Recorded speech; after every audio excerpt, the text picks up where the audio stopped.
سے پیغام بھیجا ہے کہ اسٹریٹ موومنٹ کی تیاری کریں، تو اس تیاری کے سلسلے میں ہم تمام غیرت مند لوگوں کے درمیان انشاءاللہ جائیں گے، جس طرح کہ آج یہاں آئے ہیں، اور ان کو دعوت دیں گے کہ وہ ہمارے اس جدوجہد میں ہمارا ساتھ دیں عمران خان کے لیے۔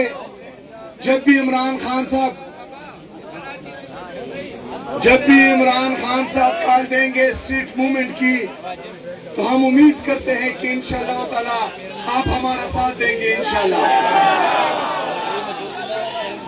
یہاں پر جو کل میں نے کہا تھا کہ یہاں پر شہید ذوالفقار علی بھٹو اور محترمہ بینظیر بھٹو شہید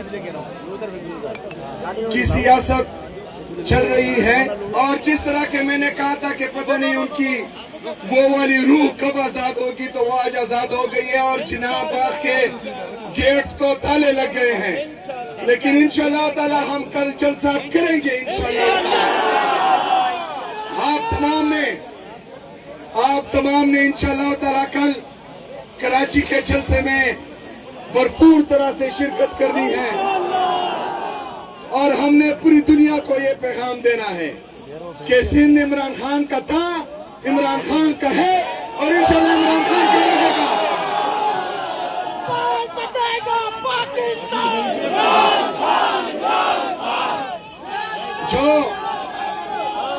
جو پیپل پارٹی پاکستان میں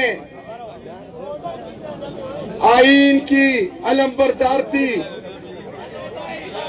جو 18ویں آئینی ترمیم کی بھی علمبردار تھی، آج انہوں نے 26ویں اور 27ویں آئینی ترمیم کے ذریعے پاکستان کے آئین کا بنیادی ڈھانچہ ہی ہلا دیا ہے۔ آج وہ جس طرح سندھ پر حکومت کر رہے ہیں، یا جس طریقے سے وہ آئے ہیں سندھ پر، اور جس طرح وفاقی حکومت میں بیٹھے ہیں، یا جس طرح وہ لائے گئے ہیں، یہ پورا پاکستان جانتا ہے۔ سندھ کی عوام ان کے اصلی چہرے دیکھ چکے ہیں۔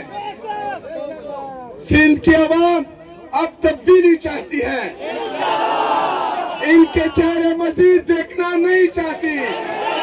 تو سندھ کی عوام کیا چاہتی ہے؟ کیا چاہتی ہے؟ آزادی میں کس کو چاہتی ہے؟ کس کو؟ تو پھر بتا دو، جو عمران خان کے نام سے ڈرتے ہیں اور کہتے ہیں اس کا، اس کا، اس کی، تو ان کو بتا دو کہ تم نام کیوں نہیں لیتے؟